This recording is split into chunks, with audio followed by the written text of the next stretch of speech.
The glass in my hand was already cracking before I understood what was happening around me. My name is Ethan Cole, and 3 seconds earlier I had been standing quietly near the edge of the reception hall on Meridian Station, holding a drink I never got to taste, doing the only job I was trained for. Listening, translating, staying invisible. That was supposed to be the whole plan for the evening. Meridian Station floated at the meeting point of 4 different territories, a place built so that species who did not trust each other could still sit in the same room. Tall windows curved along one wall, showing a slow wash of starlight and passing cargo haulers. The air smelled of foreign spice blends and recycled oxygen. Somewhere a quiet musical tone played on repeat, meant to be soothing to at least 3 of the 5 species present. It was not soothing to me. Humanity had only been part of this wider community for a little over 6 years. We were the newest name on old lists, the species that arrived late, without ancient fleets, without unbroken records of conquest, without any of the history that seemed to matter so much to everyone else here. Other delegates were polite to us, the way an old teacher is polite to a slow student. Some were not even that generous. The Kaldrek delegation stood near the center of the hall that night, tall and broad, their skin like dark stone with faint glowing lines running beneath it. Their leader was a war commander named Vex Kaldrain, a name I had heard whispered with real respect by other species. The Kaldrek were proud of a very long, very unbroken record of victory. They had never lost a war, not one, and they wanted everyone in that room to remember it. I had studied enough Kaldrek history during my training to understand exactly why other delegates spoke his name so carefully. Entire star systems had once resisted Kaldrek expansion and lost everything within a single season of fighting. Their soldiers were bred and trained from childhood to view any hesitation as a form of weakness, any mercy as a wasted opportunity. Standing near their delegation that evening, I remember feeling distinctly small, the way you feel standing beside something built to survive forces far greater than yourself. Beside me stood Laura Bennett, a young engineer from the Human Science delegation, barely 2 years out of her training back on Earth. She was there to present a proposal about shared orbital repair stations. Nothing political, nothing dangerous. She was nervous, excited, and completely unprepared for what Vex Kaldrain thought of humans. Humans at Meridian Station had learned to keep their heads down during these gatherings. We smiled when spoken to. We agreed more than we disagreed. We let small insults pass without comment, telling ourselves it was simply the price of being new, of being small, of not yet having earned a seat at the table the way the older empires had. I had done exactly that for 6 years without a single complaint. It started with words. It usually does. Vex Kaldrain crossed the hall toward our small human group, and the room seemed to quiet just enough for people to watch without appearing to watch. He looked at Laura the way someone looks at an insect that has wandered somewhere it should not be. He said, in the shared trade language, that humanity had been given a seat at this table out of courtesy, not respect.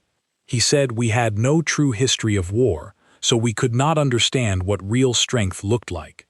He said soft things do not last long in a galaxy built on strength, and that Earth would learn that lesson eventually, whether we wanted to or not.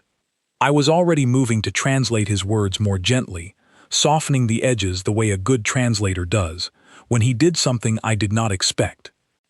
He took the small model Laura had brought, a careful scale replica of the station design she had spent months building, and he crushed it in one hand. Not by accident. He held her gaze while he did it, and he let the pieces fall onto the floor between them. Laura did not cry. She did not shout. She just stood there, frozen, staring at the broken pieces scattered near her shoes, and something about that silence hurt worse than any noise could have. I felt something shift in my chest, something old and quiet, and completely unplanned. For a heartbeat, the entire hall seemed to hold its breath along with me. I noticed small details that did not matter, the way you sometimes do in moments like that. The faint hum of the station's gravity field, a server from the catering staff frozen near the far wall, tray in hand, unsure whether to keep walking. Two delegates from a species I did not recognize, leaning slightly away from us, their long limbs folding inward the way certain creatures do when they sense danger before their minds fully register why. I did not decide to act. My body simply moved before my mind finished catching up. I stepped between Vex Caldrain and Laura, and I said, clearly enough for the whole hall to hear, that what he had just done was a cowardly act against someone who had shown him nothing but respect. The hall went silent in a different way now, not polite silence, sharp silence. Vex Caldrain looked down at me, amused at first, the way someone is amused by a child raising their voice. He said something about human arrogance, about small creatures who mistake noise for courage. I do not fully remember deciding what happened next. I remember the old instinct that lives somewhere under all our careful training, the same instinct that exists in every human family story ever told, the one that says you do not let someone harm a person you are responsible for and simply stand there. I reached forward, grabbed the edge of his ceremonial arm covering, a piece of cloth marking his rank, and pulled it from his shoulder in front of everyone. Among his people, I would later learn, this single act carried a meaning heavier than any physical blow. It was an open challenge, a declaration that his strength meant nothing in front of me. The room did not just go quiet, it went still, the way air goes still right before a storm arrives. Somewhere behind me I heard Laura take a sharp breath, and I realized, distantly, that my hands were still shaking, not from fear exactly, but from the sheer speed of what had just happened. I could feel every eye in that room settling on us now. Delegates, who had been quietly sipping their drinks moments earlier, now watching with open, undisguised attention. A tall representative from a species near the far wall had gone completely motionless, the folds along her long neck flattening in a way I had only ever read about in cultural briefings, a sign, according to my training notes, of deep unease. Vex Caldrain's expression changed completely. The amusement disappeared, replaced by something cold and absolute. Around us, the other Caldrec delegates had gone rigid, their eyes fixed on the torn cloth now hanging from my hand, and I could tell from their stillness alone that whatever this gesture meant, it was not something they took lightly. He said a single sentence in his own language, one I understood only because of years of study, and it made my stomach drop. He said that humanity had just declared war upon the Caldrec Empire, and that this declaration could not be taken back. For a moment, the noise of the hall seemed to fade completely, replaced by the sound of my own heartbeat, loud and unsteady in my ears. I looked down at the torn piece of cloth still gripped in my fist, wondering how such a small object could suddenly feel so heavy.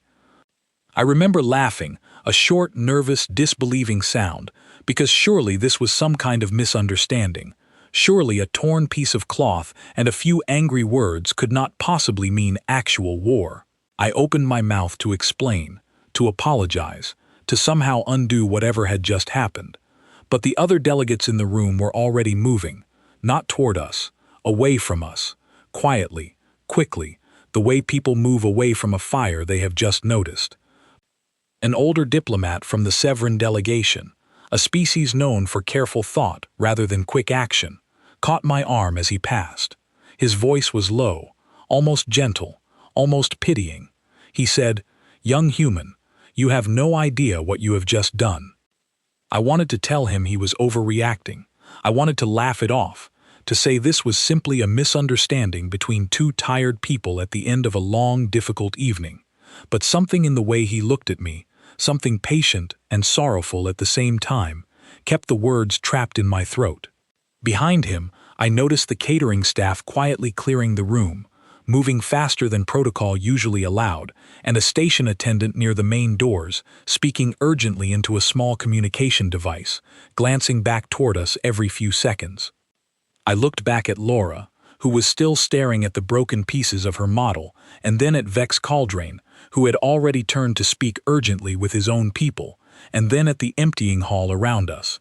And I understood, slowly and completely, that whatever had just happened here was far bigger than one insult and one broken model. Somewhere behind me, station security lights shifted from soft white to a warning amber, and a calm mechanical voice began announcing a diplomatic emergency in 3 different languages. Laura finally spoke, her voice barely a whisper, asking me what any of this actually meant, whether we were in real danger, whether there was any way to simply walk this back before it went any further. I did not have an answer for her. I was still trying to understand the question myself. I stood in the middle of that hall, holding a torn piece of ceremonial cloth in my hand, feeling the weight of it grow heavier with every passing second, and I remember thinking one simple, terrified thought. What have I just done? I did not know yet that my instinct, my very human instinct to protect someone who could not protect herself, had just done something no weapon and no army had managed to do in 6 years of careful diplomacy. I had just given an ancient, unbeaten empire a reason to remember exactly why certain old records, sealed away long before any of us were born, carried a single warning written across them in a language nobody currently living could read. Do not provoke them. And none of us, not me, not Laura, not even Vex Caldrain himself, understood yet just how right that warning was about to prove itself to be. The amber lights kept pulsing along the hall, calm and steady, completely unaware of the storm they were now signaling. I stood there a moment longer, my heart pounding, my hands still faintly trembling, and somewhere far above the station, unseen and unhurried, the first quiet messages were already beginning their long journey home. Laura finally moved, crouching down to gather the broken pieces of her model from the floor, her fingers careful and slow, as though the small act of collecting them could somehow undo what had just happened around her. I knelt beside her without a word, helping her gather the last scattered fragments, and neither of us spoke again until security arrived to lead us both away for questioning. Station security pulled me into a small side room within minutes, and that was where I first heard the word precursor spoken out loud, in a tone that made my skin go cold. The officer questioning me was named Grace Whitfield, a calm, sharp woman from Earth's Diplomatic Security Division, someone I had met only twice before that night. She did not raise her voice. She did not accuse me of anything. She simply asked me to describe, in exact detail, every single thing that had happened in that hall, and she wrote nothing down, because she did not need to. Every word was already being recorded. The room we sat in was small and plain, meant for exactly this kind of quiet, careful conversation. A single window looked out onto a docking bay, and I remember watching a supply ship ease slowly into place while I spoke, grateful for something ordinary to focus on while I recounted the worst few minutes of my life. When I finished, she sat back in her chair and rubbed her eyes, looking suddenly much older than she had a few minutes earlier.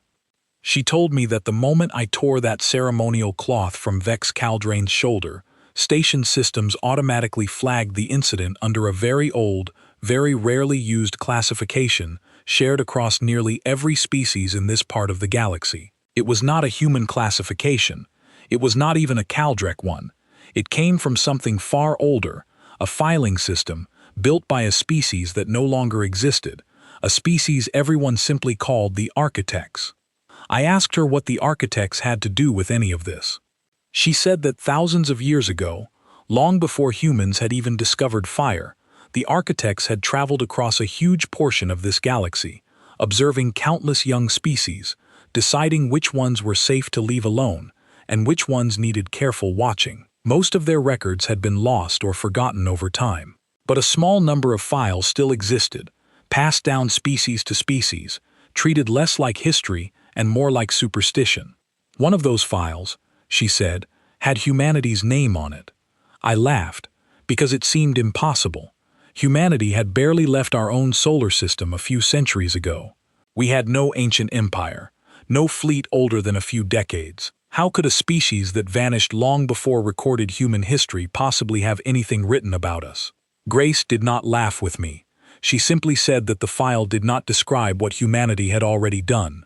It described what we were capable of doing, buried deep in something the Architects apparently understood about early, small, deeply social creatures who protect each other without limits. She said the file carried only a handful of words, repeated in every language it had ever been translated into.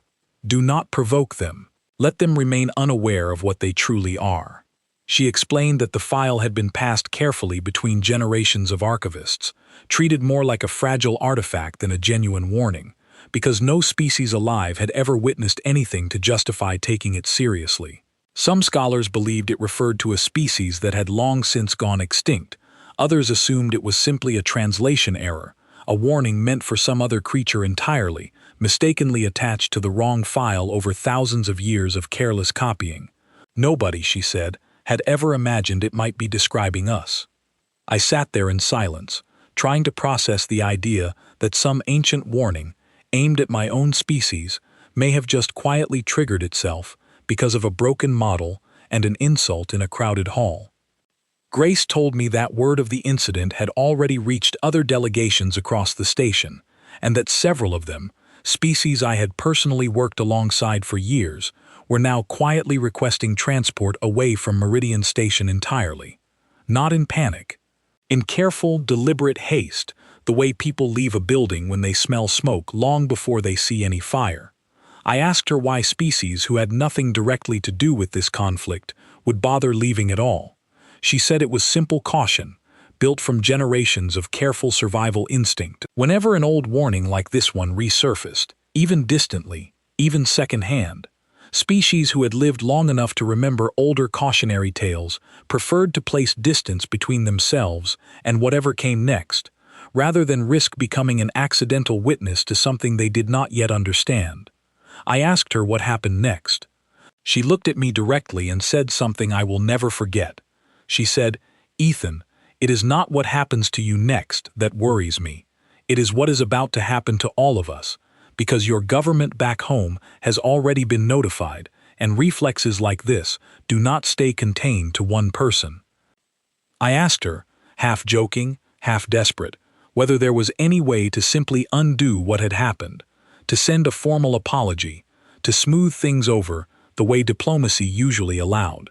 She gave me a small, tired smile and said that diplomacy worked wonderfully right up until the moment genuine emotion entered the room, and that once it did, no amount of careful wording could reverse the momentum already building on both sides. I did not understand what she meant until hours later, when I was allowed to return to my quarters and finally opened a secure channel to check on the situation. What I found waiting for me changed everything. My screen filled with dozens of unread messages, personal notes from friends back home, official bulletins from Earth's diplomatic office, and, most alarming of all, a quiet stream of internal military communications that had clearly not been intended for someone in my position to see. Earth's outer defense fleet, a modest collection of ships meant mostly for patrol and rescue operations, had already begun quiet, unannounced movement toward Meridian Station's sector. Not because any official had ordered a war footing, because word had spread, through ordinary channels, among ordinary people, that a human civilian had been threatened and humiliated in front of an entire diplomatic hall, and that another human had stepped in to defend her. It was not a decision made by leadership. It was something closer to instinct, spreading quietly from person to person, ship to ship, the same way a family reacts the instant they hear one of their own is in danger, without needing anyone to give the order first. I remember staring at the reports, at message after message from ordinary soldiers requesting reassignment toward the sector, from ship captains quietly rerouting supply routes without official permission yet, and I understood with growing horror that whatever I had started in that hall was no longer something I could simply apologize away. I remember scrolling further through those messages, late into that first sleepless night, finding one in particular that struck me harder than any official bulletin. It came from a small civilian forum back on Earth, ordinary people discussing the news that had somehow already reached public channels, most of them people with no connection to the military or the diplomatic service at all. The tone was not anger or excitement. It was something closer to quiet, immediate resolve.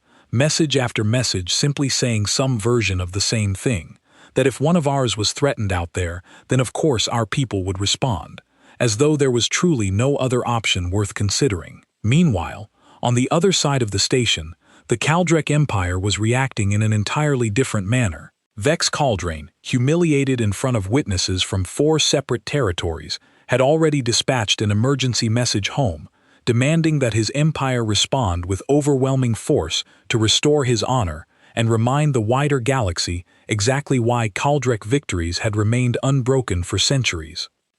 Within a single day, official word came through diplomatic channels. The Kaldrek Empire had accepted the declaration of war triggered by the events in that hall, and had begun mobilizing a war fleet toward human territory, intending what their own leadership publicly called a swift and instructive correction. Reading that phrase filled me with a cold, hollow dread. Instructive correction, as though humanity were nothing more than a misbehaving student in need of a firm lesson, rather than an entire species of independent people about to be dragged into a fight none of them had asked for. The dining hall was nearly empty that evening, most delegates having already left the station or retreated to their private quarters.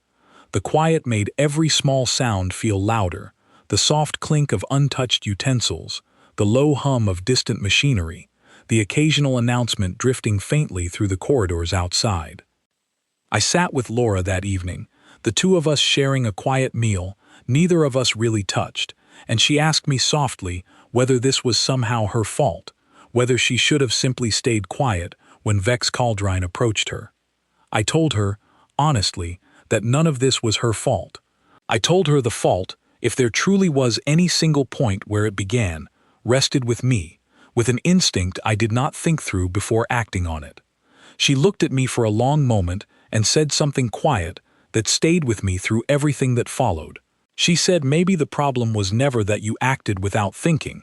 Maybe the problem is that nobody out there yet understands what happens when humans do exactly that. Over the following days, the wider galactic community reacted with a strange, uneven mixture of concern and quiet fascination.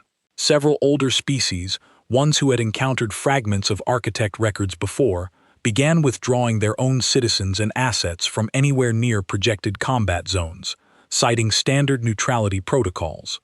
Privately, however, rumors spread quickly among diplomatic staff that these withdrawals had far less to do with neutrality and far more to do with old stories passed down about early human history, stories dismissed for centuries as myth and exaggeration.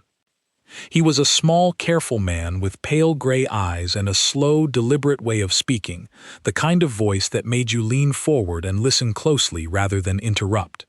One elderly Severan scholar, a historian named Oren Vashti who had spent decades studying old architect fragments, requested a private meeting with our delegation.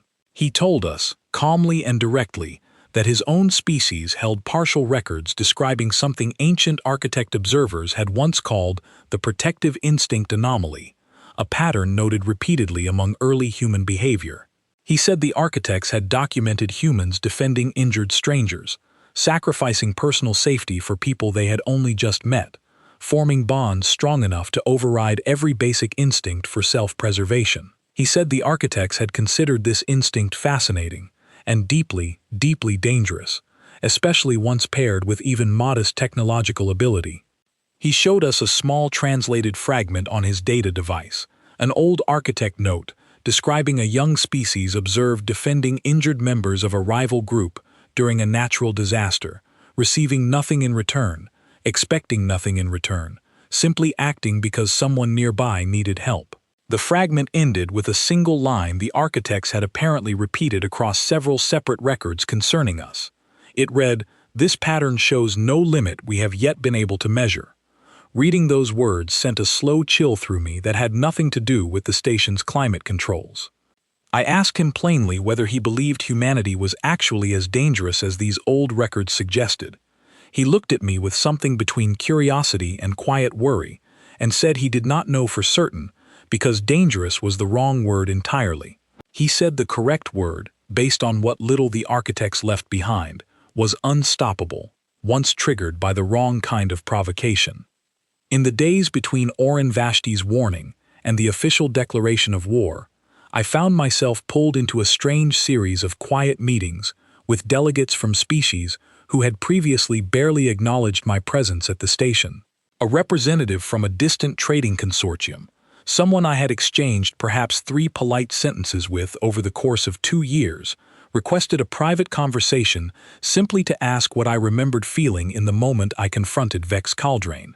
I told him honestly that I remembered almost nothing beyond a single, overwhelming certainty that I could not simply stand there and watch Laura be treated that way. He listened carefully, then thanked me and left without further comment, though something in his expression suggested he had learned exactly what he came to learn. By the end of that week, official word reached us that the Caldrek war fleet had crossed into contested territory near a human research outpost, and that a formal state of war now existed between humanity and the Caldrek Empire, whether anyone back on Earth had ever truly wanted it or not. I remember standing at the observation window of Meridian Station late that night, watching distant lights moving slowly across the dark, and feeling the full, crushing weight of what I had started settle over me completely. Somewhere out there, ordinary people who had never asked for any of this were already preparing to defend a species they had never even met, purely because word had reached them that one of their own had been threatened. And somewhere else, an empire that had never lost a single war in its recorded history was moving forward with complete confidence, utterly unaware that it was about to test itself against something far older, far quieter, and far more absolute than anything it had ever faced before. I was reassigned within days, pulled from my quiet translator duties and attached instead to a human-forward command post near the edge of contested space, a decision made not because I had any military skill, but because someone in leadership decided the person who started this needed to witness exactly what it had become. The transport ride out felt endless, hours of quiet corridors and unfamiliar faces, everyone around me focused on their own private thoughts about what waited ahead. I spent most of the trip staring at a small data pad, rereading the same reports about troop movements without truly absorbing any of it. The outpost was called Halden Reach, a modest research and supply station that had been quietly expanded over the previous months into something closer to a defensive position. I arrived expecting fear, chaos, maybe even anger directed at me personally. What I found instead was quiet, steady determination, the kind that unsettled me more than shouting ever could have. Soldiers moved with calm efficiency, checking equipment, sharing meals, talking softly among themselves about people back home rather than about the coming fight. Nobody spoke about glory. Nobody spoke about conquest. When they spoke about the coming battle at all, they spoke about protecting the people stationed further inside human territory, about buying time, about making sure nobody else got hurt the way Laura almost had. The mess hall at Halden Reach smelled of strong coffee and reheated rations, and every table I passed carried the same low murmur of conversation, soldiers trading photos of children, partners, and pets rather than trading complaints about the coming fight. It struck me, more than anything else, how ordinary everyone seemed, right up until the moment they were not. A young officer named Owen Marsh, barely older than me, found me standing near the edge of the landing bay one evening, staring out at the stars, lost in thought. He did not ask why I looked troubled. He simply stood beside me quietly for a while before speaking. He told me that most of the people here had left behind families, friends, entire lives, not because they had been ordered to fight, but because word had spread that someone from home needed protecting. He said humans had always been like this, long before any of us understood what the wider galaxy thought about it. He said maybe that instinct was the whole reason we were even standing here at all. The Caldrek fleet arrived at Halden Reach 3 days later, and the difference between how they approached battle and how humanity did became clear almost immediately. I remember standing in the command post during those final hours before contact, watching sensor readings track the approaching fleet's slow, deliberate advance. There was no rush in their formation, no urgency, only the calm, practiced confidence of a force that had never once needed to consider losing. Around me, human officers moved with a different kind of calm entirely, quieter, more focused, checking equipment one final time, exchanging brief words with soldiers they had trained alongside for months.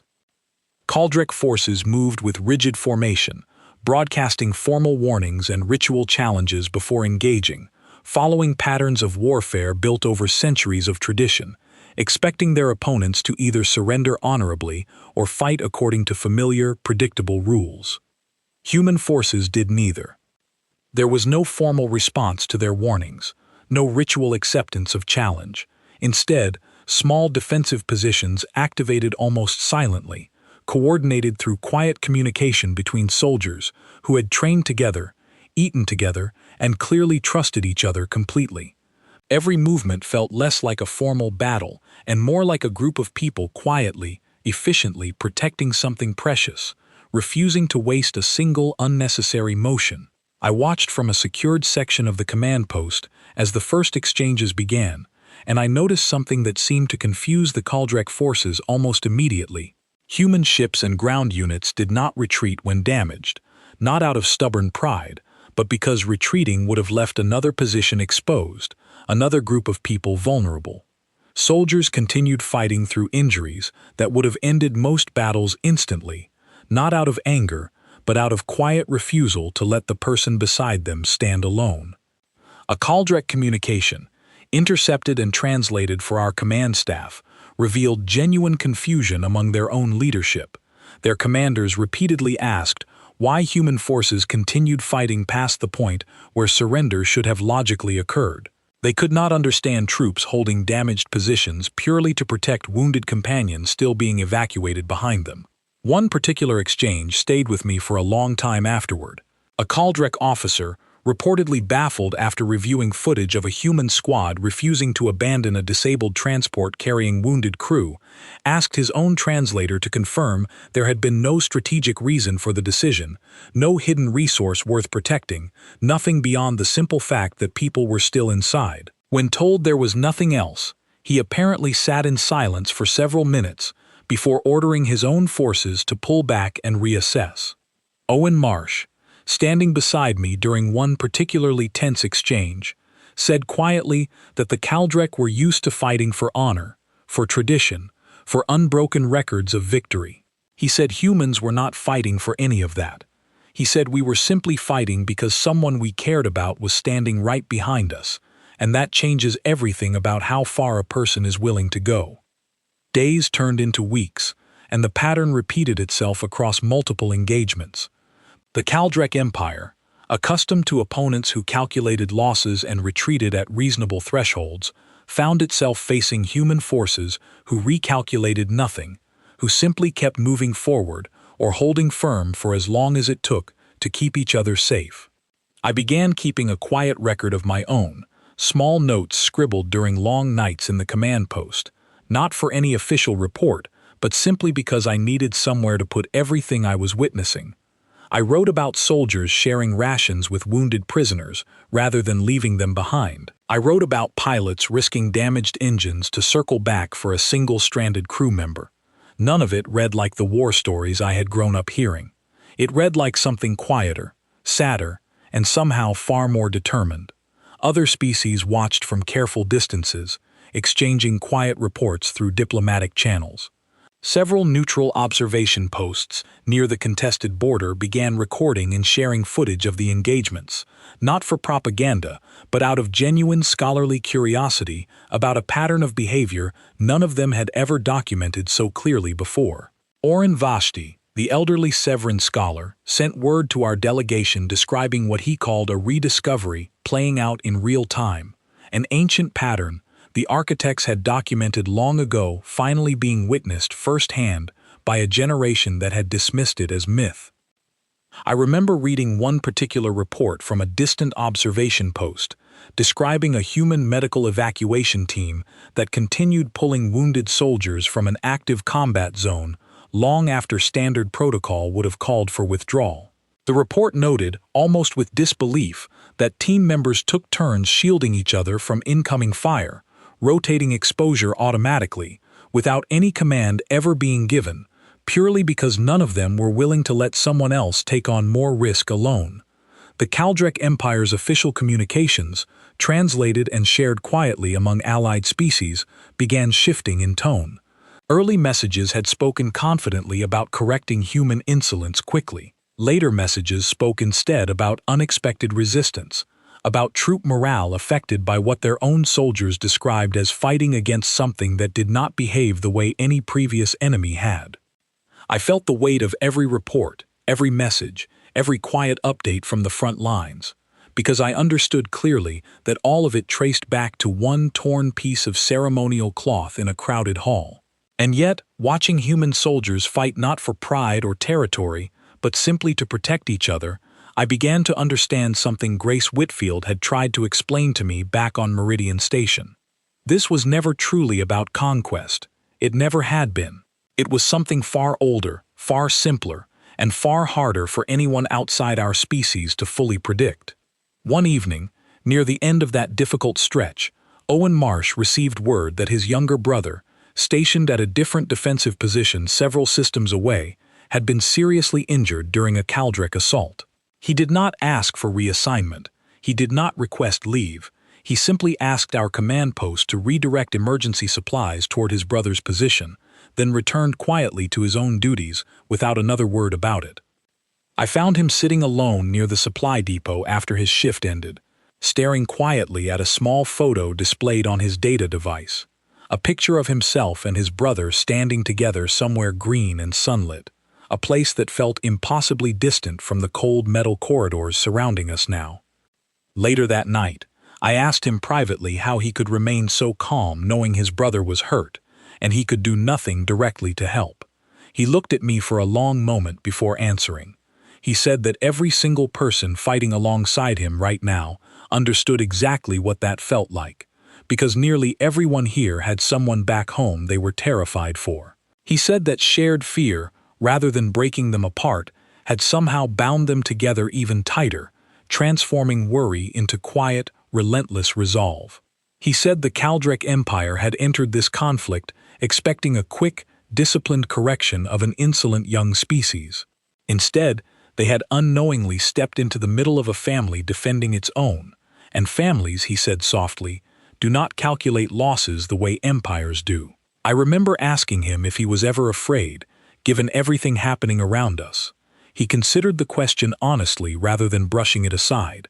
He said fear never really left him, not for a single day since the fighting began, but that fear had simply stopped being the thing that decided what he did next. He said once you accept that protecting the people beside you matters more than protecting yourself, fear becomes something you carry quietly rather than something that controls you. As the weeks continued, reports from deeper inside Kaldrek territory began reaching us through allied channels, describing growing unrest among their war council. Some commanders reportedly began questioning whether continuing the conflict was truly worth the mounting cost, especially as human resistance showed no signs of weakening despite repeated tactical losses.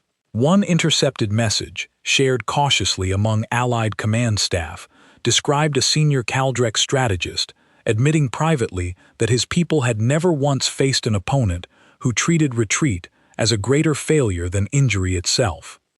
I remember standing again at that same observation window near the edge of Halden Reach, watching distant flashes of light far beyond the station's defensive perimeter, and feeling, for the first time since that night in the diplomatic hall, something other than pure guilt. I felt a quiet, uneasy pride, tangled tightly together with fear for every single person out there fighting, and a growing understanding that whatever this war ultimately became, it was never going to end the way the Kaldrek Empire had originally expected. Somewhere out among those distant lights, an ancient warning, first written by a long-extinct species, was quietly proving itself true, one determined, unwavering human decision at a time. The message requesting peace talks arrived almost exactly 2 months after that night in the diplomatic hall, and it caught nearly everyone at Halden Reach by surprise. By that point, the war had settled into a strange, exhausted rhythm, small engagements, followed by long stretches of tense waiting, each side testing the other's resolve without either fully breaking. Casualties on both sides continued to mount slowly, and though human forces still held every position they were assigned to defend, the toll of constant vigilance had begun to show on every tired face around the outpost. I remember Owen Marsh reading the transmission twice before showing it to command staff, because the tone of it was so different from every previous Caldrec communication we had intercepted.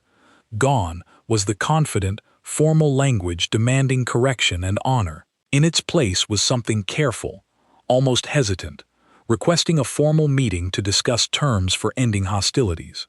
Grace Whitfield arrived at Halden Reach personally 2 days later, along with a small human delegation tasked with representing Earth's interests at the upcoming talks. She requested that I join them, not as a soldier, but as the person who had been present at the very beginning of this entire situation. She said it felt right that I should be there to see how it ended, whatever that ending turned out to be.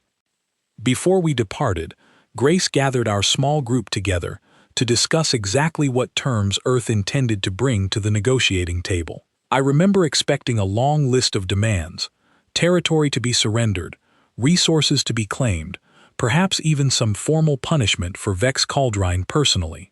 Instead, the conversation was surprisingly brief. One member of our delegation, a quiet analyst named Claire Dunmore, asked whether leadership back on Earth truly intended to walk away from this conflict without claiming any lasting advantage over an empire that had caused so much harm. Grace answered simply that advantage was never the point, and that any settlement built around punishment rather than protection would only plant the seeds for another conflict somewhere down the line. She said Earth wanted this ended cleanly, fairly, and permanently, in a way that made clear exactly what had gone wrong, without inviting further resentment from a defeated opponent. I remember thinking, quietly, that this approach seemed almost too simple, too generous given everything that had happened. It was only much later, watching the actual negotiations unfold, that I understood exactly how much strength that simplicity truly carried. The journey took nearly 3 days, and I spent most of it reviewing old reports from the front lines, trying to prepare myself for whatever came next. Grace spent the trip mostly in quiet conversation with the other members of our delegation, occasionally glancing over at me with an expression I could not quite read, somewhere between concern and quiet confidence. We traveled together to a neutral meeting point deep in contested space, a quiet outpost maintained by the Severin for exactly this kind of negotiation. Orin Vashti, the elderly scholar who had first explained the architect records to us, was already there when we arrived, along with representatives from several other species who had requested permission to simply observe. The meeting chamber itself was simple, round, built with no head seat and no raised platform, a Severin design meant to ensure no delegation ever felt positioned above another. Soft light filtered down from a domed ceiling, and the quiet hum of translation devices filled the pauses between formal statements. Vex Caldrine himself led the Caldrec delegation, and the change in him was immediately obvious. Gone was the proud, dismissive commander from that night in the hall. In his place stood someone visibly exhausted, carrying the weight of losses his empire had never expected to face. His formal robes, once crisp and precisely arranged, now hung slightly loose on his frame, and the glowing lines beneath his skin seemed dimmer than I remembered, as though something inside him had quietly burned lower over these past 2 months. The soldiers accompanying him stood at careful attention, but even they carried themselves with a caution I had not noticed during that first encounter, watching our small human delegation with something closer to wary respect than dismissive confidence. He spoke first, formally, following what I now understood were traditional Caldrec negotiation customs. He acknowledged the significant losses his empire had suffered. He acknowledged that human forces had displayed a level of resistance and resolve his people had never previously encountered from any opponent. He proposed a standard peace arrangement, one that would involve a formal ceasefire, a mutual withdrawal of forces, and a quiet return to the diplomatic relationship that had existed before that night on Meridian Station. Grace Whitfield listened carefully to every word, then responded with something that visibly caught the Caldrec delegation off guard. She said Earth's terms were simple and had nothing to do with territory or formal apologies for pride or honor. She said humanity required 3 things. First, full acknowledgement, recorded permanently in shared galactic records. that the incident which triggered this conflict began with an unprovoked act of cruelty against a human civilian who posed no threat to anyone. Second, formal guarantees, verified by neutral observers, protecting any human civilian or diplomat from similar treatment in any future interaction across any territory. Third, appropriate support and resources directed toward rebuilding the outposts and communities damaged during the conflict, not as punishment, but as simple responsibility for harm caused. She said nothing about Kaldrek territory, nothing about their fleet, nothing about weakening their empire or claiming any form of victory over them beyond ensuring this specific pattern of harm could never happen again. A murmur passed quietly through the observing delegations as she finished speaking, several representatives leaning toward each other to exchange low, hurried translations, clearly checking whether they had understood her correctly. Even Oren Vashti, usually so composed, allowed a small, visible flicker of surprise to cross his expression. A ripple of quiet murmuring passed through the Kaldrek delegation as Grace finished speaking, several of their officers exchanging brief, uncertain glances, clearly unprepared for terms so different from anything their culture had trained them to expect. Vex Caldrain appeared genuinely confused by these terms. He asked directly why humanity was not demanding greater concessions, given the significant losses his forces had suffered during the conflict. He said other species, when victorious, typically sought territory, resources, or lasting strategic advantage from their defeated opponents. Grace looked at him steadily and said that humanity had never entered this conflict seeking advantage over his empire. She said we had entered it because someone we cared about had been threatened, and that once the threat toward our own people ended, there was nothing further we wanted from his empire at all. I remember the silence that followed her words, a silence filled not with confusion this time, but with something closer to genuine surprise from every observing delegation present. Oren Vashti, watching quietly from his position among the neutral observers, finally spoke, addressing both delegations directly. His voice carried an unusual weight for someone typically so measured and reserved, and even the Kaldrek delegates turned to listen closely. He said what he had just witnessed matched almost exactly what old architect records had described about early human behavior, patterns his own people had studied for generations without ever truly understanding until now. He said humans, once provoked into conflict through genuine harm to someone vulnerable, fought with a level of commitment other species reserved only for matters of survival or conquest. Yet the moment that specific threat ended, humans consistently sought nothing more than fairness and protection going forward, without any lasting desire for domination or revenge. He said this pattern, more than any single battle or tactical decision, explained exactly why the architects had left behind their old warning centuries earlier. He said the danger humans posed was never about ambition. It was about the sheer, unwavering totality of their response whenever someone they cared for was truly threatened, followed immediately by a complete return to fairness the moment that threat was resolved. Vex Caldrain sat quietly for a long moment, processing everything that had been said. Then he did something that visibly surprised his own delegation. He stood, faced Grace Whitfield directly, and formally accepted every term she had proposed, without requesting any modification. Before the formal proceedings ended, he asked to speak with me privately, remembering clearly that I had been the human who confronted him that night in the diplomatic hall. We stepped aside together, and for a long moment neither of us spoke. The chamber behind us had already begun emptying, delegations gathering their belongings, quiet conversations rising and falling as the formal proceedings gave way to something more relaxed. Out here, near the observation window, the silence between us felt heavier, more personal than anything that had been said in the formal session. Finally, he said that he had spent the entire conflict trying to understand why a single young translator would risk everything by challenging him so directly over a broken model and a few harsh words. I told him honestly that I had not thought it through at all in that moment. I told him it had been pure instinct, an old, quiet part of being human that simply refuses to stand by while someone else is harmed, especially someone who has done nothing to deserve it. He looked at me for a long moment, then said something I did not expect. He said that among his own people, warriors were taught from childhood to calculate strength, to measure risk carefully before acting, to never allow emotion to override strategy.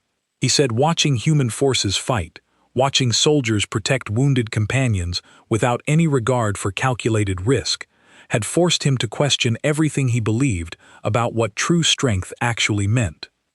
He described, quietly, a specific memory that had stayed with him throughout the conflict, a report of two young human soldiers, barely more than recruits, who had carried a wounded stranger between them for nearly an hour through hostile ground rather than leave him behind, arriving at safety long after any reasonable calculation would have suggested turning back. He said his own officers had studied that single incident more carefully than any tactical maneuver from the entire war, trying and failing to understand what could possibly motivate two people to take on so much risk for someone they barely knew.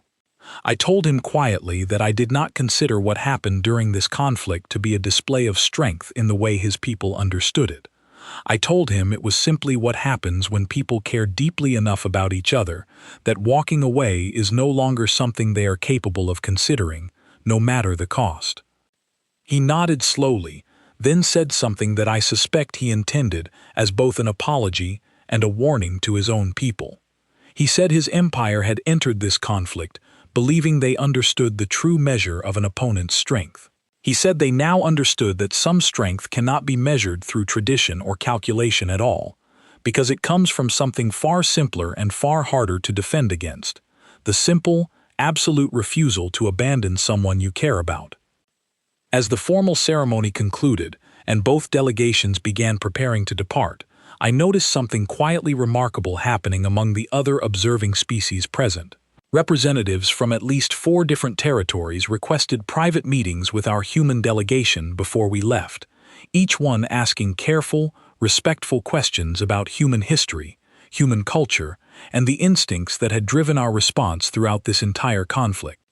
A quiet murmur of conversation filled the chamber as the formal ceremony wound down. Delegations from territories that had barely acknowledged humanity's existence a year earlier, now clustering near our small group, each one waiting patiently for a chance to speak with us directly. One young Severan diplomat, clearly nervous, asked me directly whether humanity intended to seek similar conflicts with other species in the future, now that our capabilities had been so clearly demonstrated. Another representative from a small trading collective, one Earth had barely interacted with before this conflict began, asked a gentler question, wondering aloud whether humanity's willingness to protect strangers extended only to our own citizens, or whether it might one day extend to species who had never before earned our trust. I told her that judging by everything I had witnessed over the past 2 months, kindness seemed to be the default setting for most humans, and cruelty was simply what occasionally switched that default off. I told her honestly that nothing about this conflict had ever been about seeking anything. I told her that if her people, or any other species, never threatened someone we cared about, they would likely never see this side of humanity at all. I told her the quiet, terrifying resolve she had witnessed during this war existed purely as a response to genuine threat, not as an expression of ambition or desire for conflict. She seemed to consider my words carefully before nodding and thanking me quietly for my honesty. Another representative, an older delegate from a distant trading territory, asked a different question entirely. He wanted to know whether humanity would be willing to share, formally, some record of what had happened here, so that other species might better understand where the line truly sat, the line nobody should ever cross without expecting a response like this one. I told him I believed our leadership would welcome exactly that conversation, since none of us wanted this story repeated anywhere else across the galaxy. As we boarded our transport to return home, Grace Whitfield stood beside me, watching the Caldrek delegation depart in the distance. The last of their ships eased slowly away from the neutral outpost, engines flaring quietly against the dark, carrying home an empire that would return forever changed by what it had witnessed. She said quietly that whatever reputation humanity carried into the wider galaxy from this point forward, it would never again be the reputation of a primitive, harmless newcomer species. I asked her what she believed that new reputation would become instead. She looked at me and said she believed the galaxy would now think of humanity the way careful people think of a gentle friend who happens to be capable of something far more serious, someone you never worry about unless you make the mistake of threatening someone they love. I thought about Laura Bennett back on Meridian Station, about Owen Marsh and his injured brother, about every soldier who had continued fighting through injury, simply to protect the person standing beside them, and I understood, finally and completely, exactly what Grace meant. 6 months passed before I finally returned to Meridian Station, and the moment I stepped through the docking corridor, I understood immediately that nothing about how the wider galaxy viewed humanity remained the same. Where diplomats and delegates had once greeted human representatives with polite, distant courtesy, I now noticed something different in almost every interaction.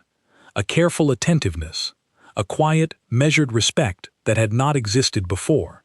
Nobody treated us with fear exactly, but something had shifted, something subtle and permanent, woven into every exchange, every glance, every careful word chosen during official meetings. Laura Bennett was there to greet me when I arrived, standing near the same section of the station where everything had begun months earlier. She had been promoted since the conflict ended, now leading a small team responsible for rebuilding cooperative projects between humanity and several other species, including, surprisingly, a small technical exchange program recently established with the Kaldrek Empire itself.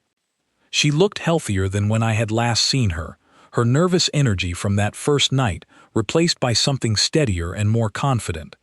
She told me she had spent the months since the conflict throwing herself into work, partly to help rebuild what had been damaged, and partly, she admitted quietly, because staying busy was easier than sitting still with everything that had happened. She hugged me tightly, then pulled back and told me something that made me laugh for the first time in what felt like a very long while.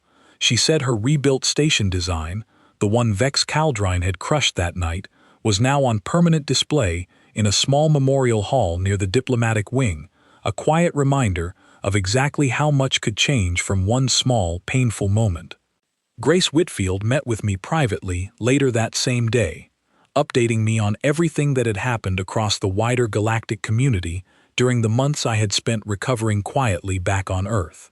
She told me that word of the conflict, and more specifically, word of exactly how it unfolded, had spread rapidly among nearly every species with any connection to the old architect records. Claire Dunmore, the quiet analyst who had questioned Earth's approach to the negotiations, later admitted to me, over a shared meal, that she had been wrong to doubt Grace's judgment that day. She said watching how quickly trust began rebuilding between humanity and other species, precisely because we had chosen fairness over punishment, taught her something about strength she never expected to learn from a diplomatic settlement. Several ancient archives, previously dismissed as unreliable myth by younger species, had been quietly re-examined following the conflict. Oren Vashti, now something of a minor celebrity among historians and scholars across multiple territories, had published detailed findings comparing documented human behavior throughout the war directly against the old, sealed architect warnings. His conclusions had spread widely, shifting the conversation surrounding humanity almost overnight. Species who had once viewed us as primitive latecomers now approached diplomatic relations with careful, deliberate respect. Several territories formally updated their own internal threat assessments, quietly reclassifying humanity from a designation roughly translating to harmless newcomer into something closer to protective and absolute, a phrase that had not been used to describe any known species in longer than most current records could trace. I asked Grace directly what this new reputation actually meant for humanity moving forward, in practical terms. She said it meant something both reassuring and slightly uncomfortable at the same time. On one hand, humanity now enjoyed a level of diplomatic respect and careful consideration we had never received during our earlier years within the wider community. Other species, she explained, had become noticeably more careful about how they treated human citizens, human diplomats, and human interests across shared territories, precisely because nobody wanted to risk triggering another response like the one Vex Caldrine had accidentally caused. On the other hand, she said quietly, humanity now carried the weight of a reputation few species truly wanted, one built entirely around the assumption that beneath our ordinary, everyday behavior existed something far more serious, something that could awaken instantly and completely the moment someone we cared about faced genuine threat. I asked her whether she believed that reputation was accurate, whether humanity truly deserved to be viewed this way by the rest of the galaxy. She thought about the question carefully before answering. She paused for a moment, choosing her next words carefully, the way she always did when a subject mattered deeply to her. She said she had spent many quiet evenings since the conflict, thinking about exactly this question herself, turning it over the way you turn over a stone to see what lives underneath. She said she believed the truth sat somewhere quieter and more complicated than either extreme, neither purely dangerous nor purely gentle. She said humanity was simply, fundamentally, a species built around deep, unconditional care for the people we consider our own, family, friends, even strangers we barely know but instinctively feel responsible for protecting. She said that instinct, present in nearly every human culture throughout our entire history, had simply never been tested on a scale large enough for the wider galaxy to witness clearly until now. I thought about her words for a long time after our conversation ended, walking slowly through the quiet corridors of Meridian Station, past delegates from species who now greeted me with careful nods rather than distant indifference. A few days later, I received an unexpected invitation to a small gathering hosted jointly by human and Kaldrek representatives, part of the early technical exchange program Laura now helped oversee. I hesitated before accepting, uncertain how comfortable I would feel in a room with Kaldrek representatives again, but curiosity eventually won out over hesitation. Vex Caldrine himself was present at the gathering, and the moment he noticed me, he approached directly, without hesitation, the same steady confidence from that very first night in the diplomatic hall, though something about his expression now felt entirely different. He greeted me formally, then asked quietly whether I would be willing to speak with him privately for a few moments. I agreed, and we stepped away from the gathering together, finding a quiet corner near one of the station's observation windows. He told me that in the months since the conflict ended, his own people had begun a slow, careful re-examination of certain long-held beliefs about strength, honor, and what it truly meant to be unbeatable. He said the Kaldrek Empire had built its entire identity around an unbroken record of victory, a record now permanently altered by the events of this war. He said, surprisingly, that many among his people did not view this change entirely negatively. He said watching human forces fight not for pride or conquest, but purely out of care for one another, had forced difficult but valuable conversations within his own culture about what strength actually meant beyond simple victory or defeat. I asked him honestly whether he still viewed humanity the same way he had that night in the hall, back when he first dismissed us as soft and unworthy of serious respect. He looked out at the stars through the observation window for a long moment before answering. He said he no longer viewed humanity as soft at all. He said he had come to understand that what he originally mistook for weakness, our willingness to feel deeply, to care completely, to protect without calculation, was in fact the exact opposite of weakness. He said it was simply a different kind of strength than anything his people had encountered before, one built not around ambition or tradition, but around something far more difficult to shake loose once triggered. He then asked me a question that caught me slightly off guard. He asked whether I believed something similar could have happened if he had simply treated Laura Bennett with basic respect that night, rather than choosing cruelty to prove a point about strength. I told him honestly that I believed none of this would have happened at all if that single choice had been different. I told him that humanity had never sought this conflict, had never wanted war with his empire or any other species. I told him the entire situation had begun and ended with one simple truth, that we do not go looking for reasons to fight, but we absolutely will not stand by quietly while someone we care about is harmed in front of us. He nodded slowly, then said something quiet and sincere that stayed with me long after that conversation ended. He said he hoped his own people and every other species across this galaxy would remember that simple truth clearly enough to never test it again unnecessarily. In the months that followed, life slowly returned to something resembling normal, though the wider galactic community had permanently shifted around us. Earth's relationship with other species grew steadily stronger, built now upon a foundation of careful mutual respect rather than quiet dismissal. New cooperative programs formed between humanity and several territories, including a surprising number of joint projects with the very Kaldrek Empire that had once declared war against us. I found myself, more than once, invited to speak with young human diplomats newly arriving at stations across the galaxy, eager to understand exactly how to navigate this strange new reputation we now carried. I told each of them the same thing I had come to believe most strongly of everything I had witnessed, that the goal was never to appear intimidating, but simply to remain exactly who we already were, people who cared deeply for one another, and who would always respond to genuine cruelty with the same quiet, unwavering resolve, regardless of how the rest of the galaxy chose to interpret it. Laura Bennett continued her work rebuilding cooperative technical programs, eventually leading a significant joint research initiative between human and Kaldrek engineers, an outcome none of us could have imagined during that tense, frightening night when everything first began. Owen Marsh returned home safely once the conflict ended, reuniting with his younger brother, who made a full recovery from his injuries.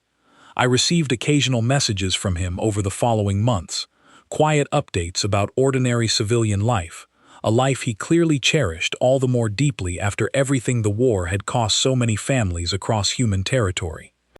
In one of his messages, he described sitting on a porch with his brother back on Earth, watching an ordinary sunset neither of them had been certain they would ever see again, and he said the simple ordinariness of that moment meant more to him than any medal or recognition ever could.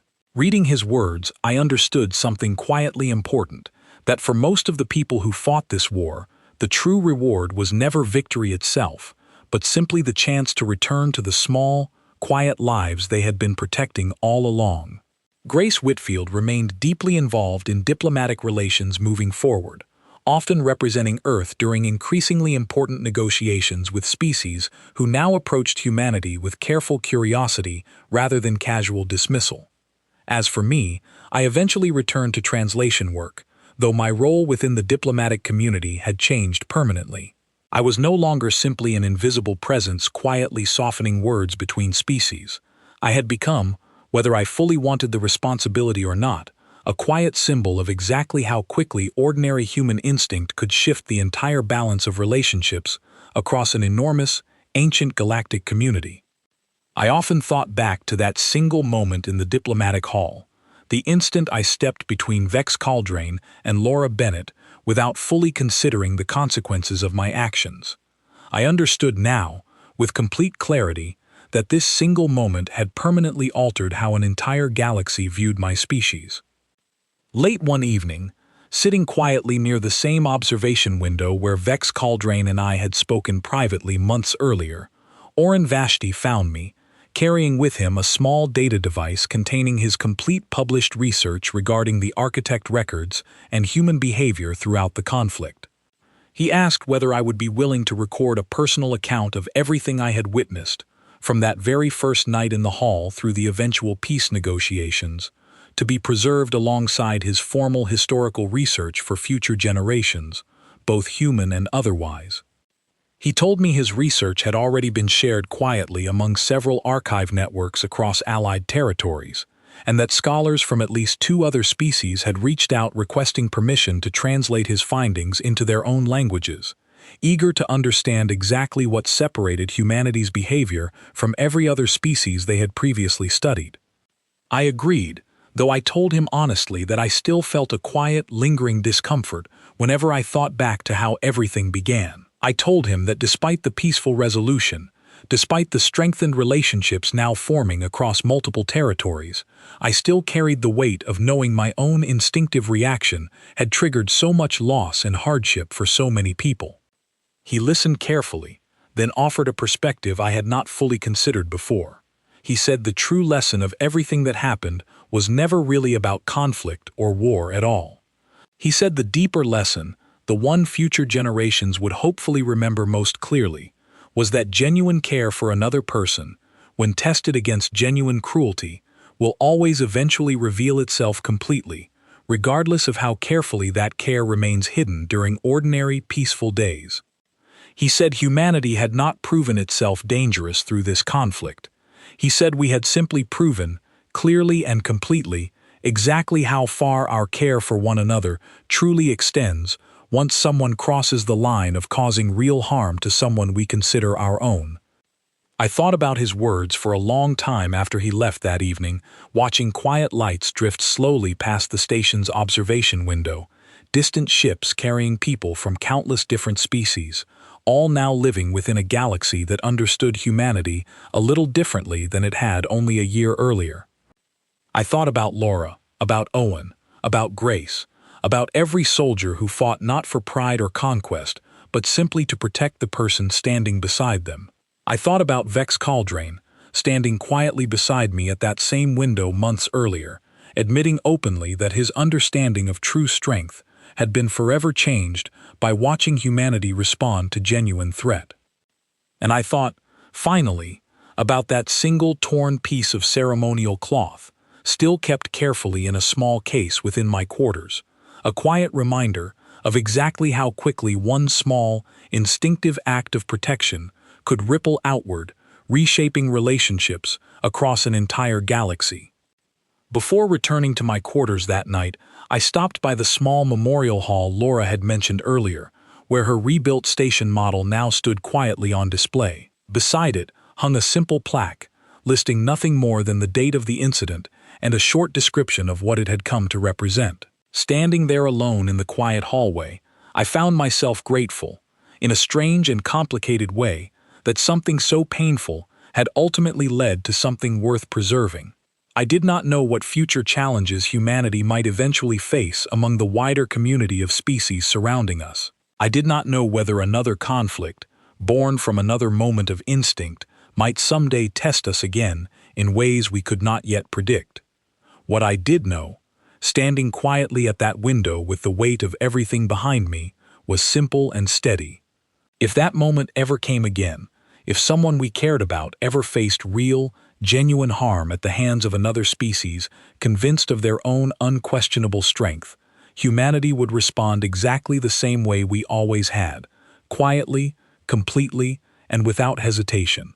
Not because we sought conflict, but because some instincts, once truly understood, can never again be mistaken for weakness. And somewhere across the vast quiet distance of the galaxy, an old warning first written by a species that vanished long before human history began, had finally, completely, proven itself true. Do not provoke them. I only hoped, standing there in the quiet stillness of that observation window, that nobody else out there would ever need to learn exactly why that warning had been written in the first place.